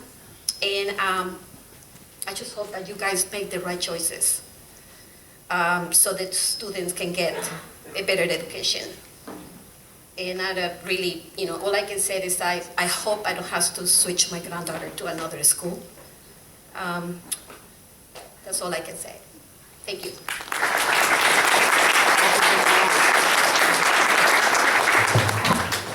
Hi, my name is Mary Gallren, and I speak to you tonight as a grandma and a parent at Tecumseh Public Schools. I've been in that situation for about the last 35 years. I love Tecumseh Public Schools, and I think people get confused sometimes. It seems to me that the protocol kind of changes over the years, that if you have an issue with a teacher at school, you should go to that teacher and talk to that teacher first. That's how you solve problems, by talking. If the teacher doesn't answer your problem or help you, then the next step would be a principal. And I know our principal, Griff Mills, in the high school is excellent. And if that doesn't happen, Kelly Coffin's helped us before. So I'm really pretty oblivious to all the negative that's come forward about TPS, because my 5th grade grandson is at Compass, and he's been there for 2 years, and my 7th grader is at what we used to call Herrick Park. And every time I ask them, they love school. And all children are different, and we all wish it could be that way for everybody, but it's never going to be. People are all different. So I would just say, follow Dr. Coffin's path. She's got it going on.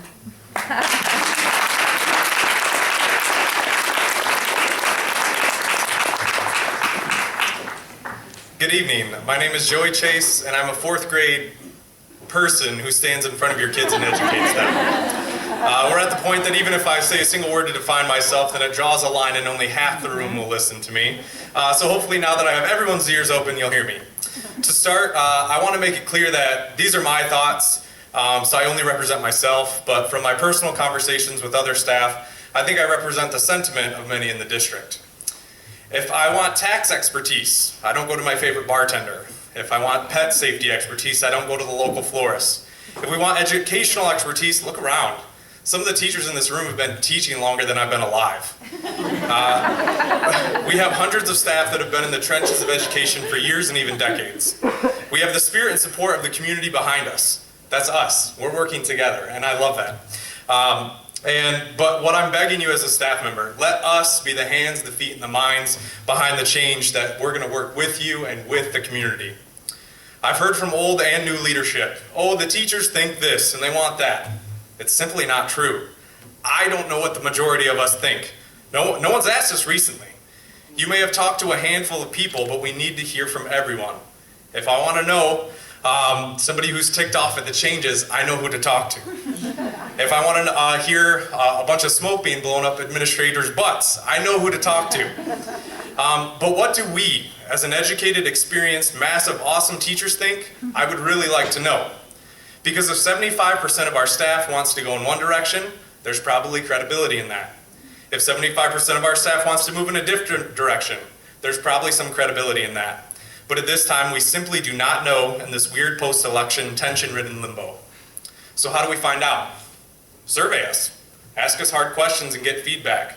Or sit down with us. Form a committee, have open discussions with larger groups of staff than 3 people that already agree with you. I know I'm guilty of that myself.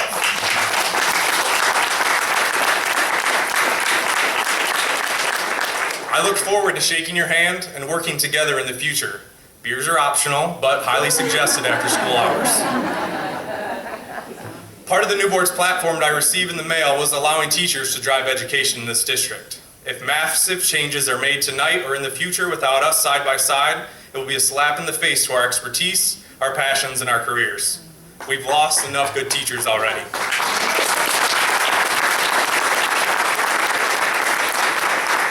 And it's not for the reasons that either side thinks.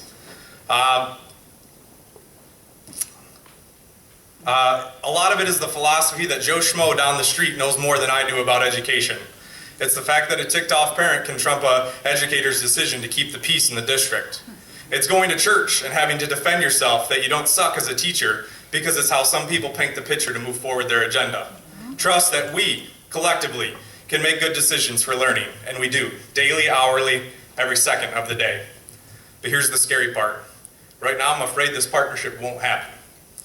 The rumor mill is strong in this town, and if big, quick decisions start changing and happening, it's going to be scary. I'm not fighting change. Lord knows we need to tweak a lot.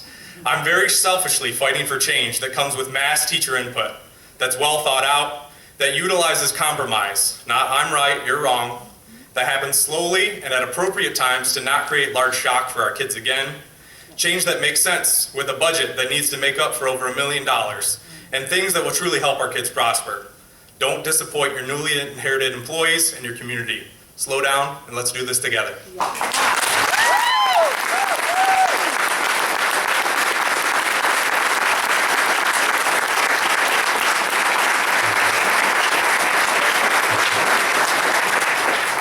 Hi, Mike Kaska here. There's a few things I want to hit on. First of all, board, congratulations for having the courage to do what you did. That takes a lot of courage. Second off, Kelly Coffin, thank you for the courage you've had to make the changes you had. That doesn't come easy, and it's not something any of us here want to do. One thing I want to hit on that I've heard a couple things say that the old way wasn't working. I look at a table back here where I had 2 kids go through this program. One breezed through it like nothing. Other one could have went the wrong way very easily, except for that table sitting right back there. So the old way did work, because my daughter's going to graduate in May with 2 majors and 2 minors in 4 years. Pretty impressive. I'm going to give 100% of the credit to that staff back there for my daughter's senior year, okay? So let's not say it doesn't work, because it works fine. The other thing I want to say, and there's a few people in here I know, lay off Facebook. I mean, come on, you make yourself look like a fool. You make the town look terrible. You know. And there's a couple of you that spoke up here tonight that gave motivational speeches. In 45 minutes, you're going to be on Facebook doing the exact opposite. So just quit making our town look foolish. And once again, hopefully you guys can work together, figure it out. Just don't lose focus of the teachers or the kids. That's it.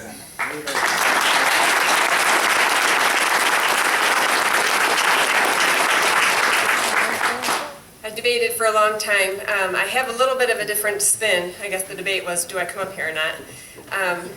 I am a former homeschool parent, so I look at education in a pretty broad spectrum. I really appreciate the project-based learning, but I homeschooled 3 daughters, 3 girls all day long. You can imagine my life. Oh, I'm sorry, Jenny Lagore, School of Choice. Graduated from Tecumseh, and Tecumseh has a great reputation. But my school days were very, very hard with 3 students, so I just want to say, and I usually tear up when I talk to teachers, thank you. Because if I had a challenge at home with 3 children, all of whom learned differently, and 2 of them liked to be on the floor, under the table, and doing all sorts of things that I could not handle, I cannot imagine a classroom that you have to deal with all of the challenges that are with you today. I just want to say that a couple years ago, because of my homeschooling, I was a part of a homeschool group and a leader in it. I was invited to be a part of the Cradle to Career forum that they had. I think it was 2 summers ago.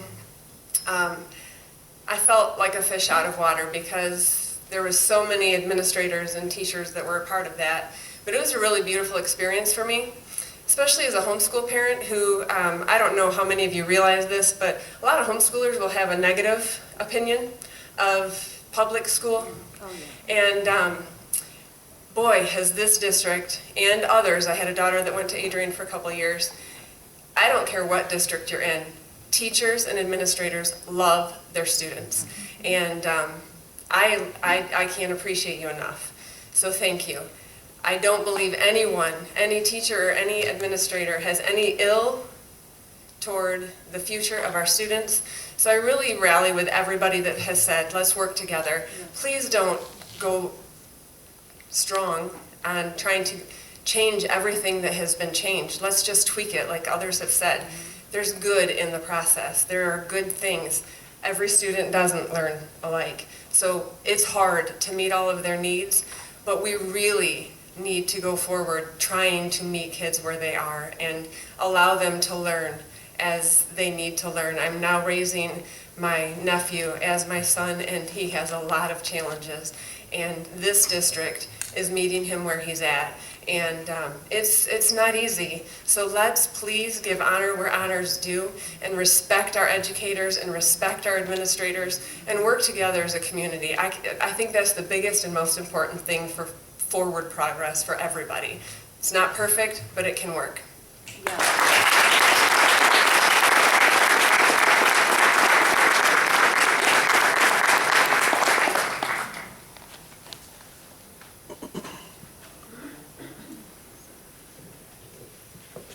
Okay, anybody else?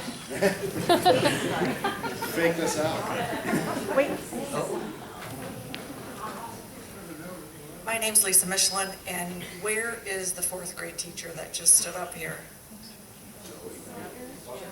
You're awesome. I have a second grader. I hope she gets you. I love your attitude. But I would propose to the board to consider you. He was spot on. Before we form committees and start doing a lot of work, I think the idea of a survey and getting feedback from the teachers. Clearly, everyone in this room supports the teachers. We are all concerned about the kids. The teachers are the ones that are on the front lines every day.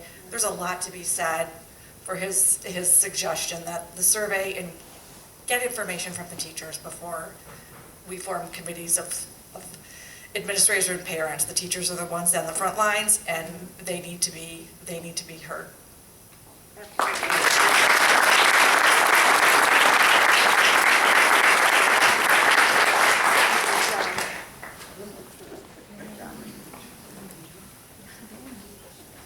I guess I'm last. My name is Don Dennis. My wife and I have two kids here in the schools. We have an 8th grader and a 10th grader. Our 8th grader obviously started with the system last year. I've been really on the fence about this whole system. I told her initially she was really against the idea of the project-based learning. I said, you know, our kids are all A students. They're going to do well no matter what system you put them in. I'm not afraid of them failing. They will master it because we've raised 12 kids. These are the two youngest. And we've had the top kids, the bad kids, the middle of the road. Seriously, we've had groups, and it's all coming to is we've had 2 top aces, 2 bottom dwellers, you name it. But we ended up with the 2 best, probably, of the whole group. And I said, you know, let's give it a try and see what happens. Obviously, the initiation of it was horrible. I think part of the problem is that they did too much too fast, changing entire system. I agree with using new methods. It's 21st century, no doubt about that. But the old tried and true still work. You know, I'll give you an example. I went into one of our local grocery stores here last year, and my bill was $18.21, and I gave the girl $20.21. She couldn't count me back to change. And I said, where do you go to school at? She goes, I just graduated from Tecumseh. And the lady standing next to her is about my age. She goes, I'll show you how to do that. She counts it back, and I'm like, are you serious? She goes, well, they never taught us that. And I don't know if she was lying to me or just never paid attention in school or what, but I thought, good God, what do we teach our kids? We can't teach basic math. We can't teach life skills. My daughters are telling me they don't give them spelling tests anymore past, what, 6th grade, is it? Something like that. Well, I said, why not? We don't need it because we have spell check. My daughter Kimmy asked me not a month ago, she goes, Dad, how do you spell this word? I can't tell you for life me what it was. But I spelled it to her. She goes, that's what I thought it was. She says, well, the computer says that's wrong. She goes, I just looked up the dictionary here. I walk over, I grab a paper dictionary, an actual book, which is probably 40 years old. I flip it open, and guess what? Her and I were correct. I said, that's why you can't totally rely on a Chromebook or a computer. You need to be able to know why the computer is telling you what it's telling and when it's wrong. There's nothing wrong with technology, folks, but we need to be able to teach our kids how to spell. We need to be able to teach them how to do cursive. We don't teach cursive anymore. Why? Well, everything's typed out now. I'd like my daughter to be able to pick up her grandmother's letter from 1910 to her grandfather when he was heading off to war or whatnot, and be able to read the damn thing when it's written in cursive and doesn't look like some foreign language to her. And as far as the civility in this room, I think it's a sad day that we can't come together as parents. For the most part, everybody here tonight's been pretty good. But there's been a couple who were just totally out of line. I'm like, come on, people, what are we showing our children? I'm about as radically conservative as you can get, but I will shake my hand with anyone in this place that has the betterment of our children involved and come in the middle. You won't see me yelling and screaming at anybody. That's not the way to act. That's not the way I want my kids to act. It's not the way I want your kids to act. That's all I got to say.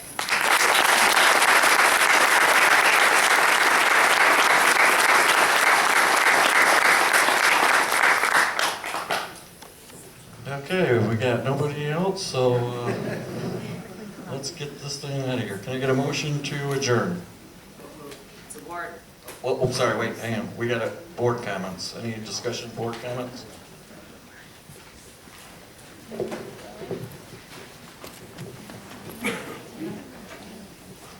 As, you know, as we start looking and forming committees and doing things with curriculum, you know, one of the things that I was surprised about today was the letter that came out from the schools. You know, one of our board policies is that we're supposed to be communicated with. And if there's any significant publicly visible organizational changes without the board's knowledge, that's a problem.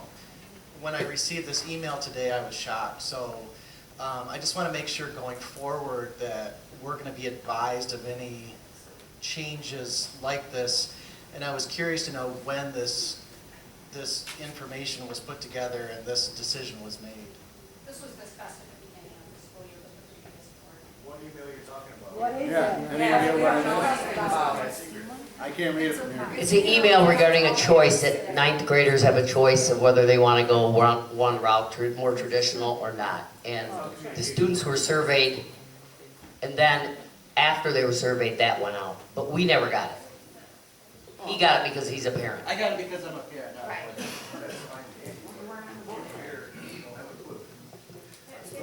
Okay. I do have one thing to say. A lot of people were talking about surveying, and I'm going to be on the committee that's actually going to form up some of these surveys, and we're going to want teachers' input. I've already got a little bit from some teachers on suggestions of questions, and it's my plan, as long as everyone agrees, I mean, right out of the gate, I would like to survey the parents, the teachers, the kids, the administrators, and maybe even community members in some way, shape, or form. But we all have to get together as a team and put together questions that people can answer.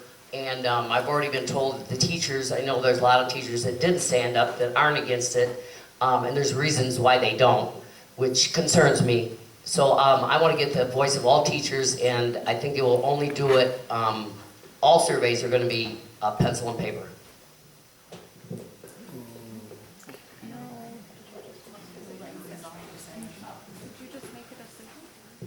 Yeah, so that will be on the January 14th board meeting presentation about that, but this has been in the works. Again, it's based on the feedback that we've been receiving over the past 2 years and was in conversation prior to this board coming on. So I apologize that it didn't come to you, but we hadn't even met yet to understand what's the best way for communication.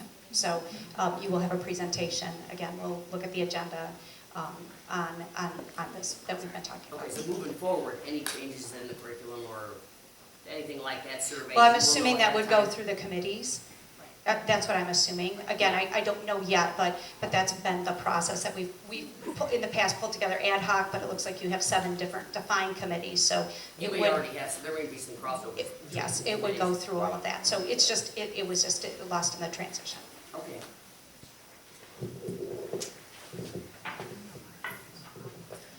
So I had a prepared statement, but I'm going to wing it now.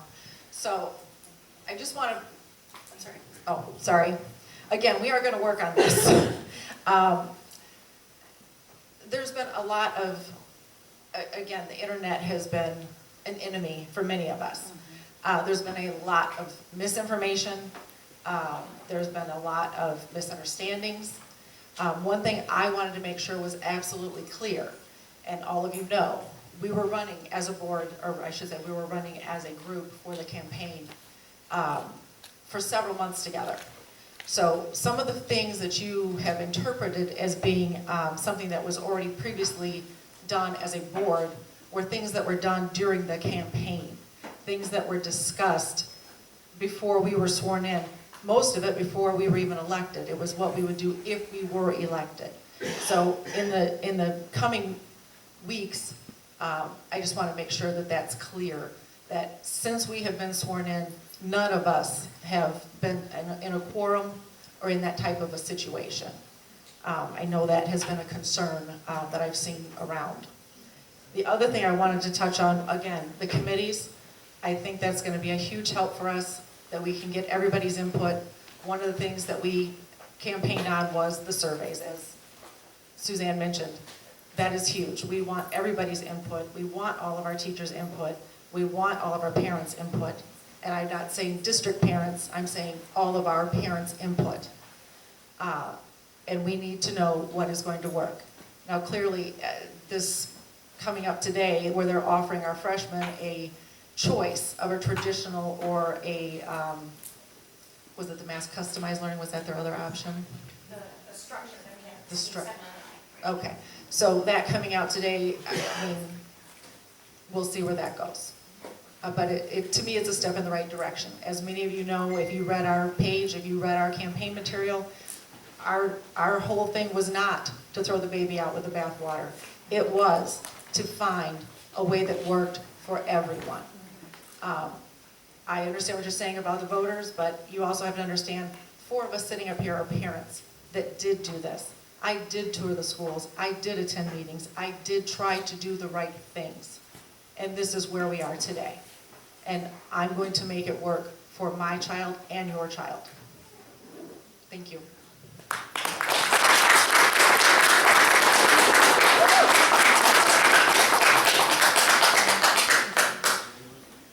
I want to know the names of all those people.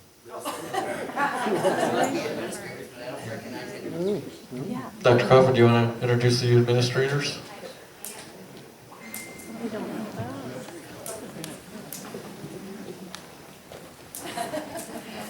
Okay, so I'll just start here, some of our administrative team. First we have Ms. Nowak, and she is the East Team Center Principal. We have Lori Church, who's our Director of Student Support Services.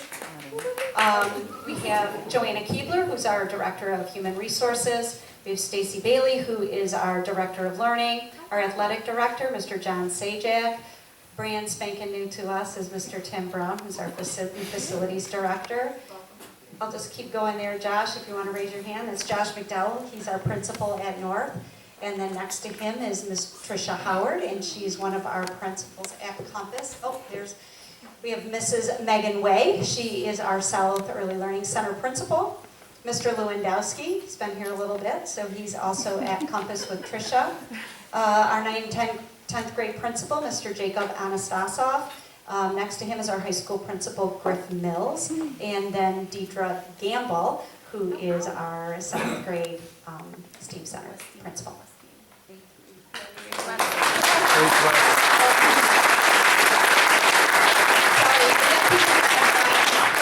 I met Ryan Rhodes, he's over there. You guys know him, so yeah. Thank you.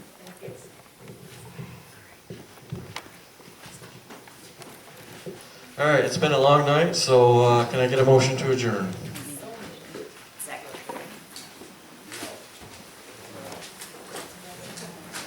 All those in favor? Aye. We're out.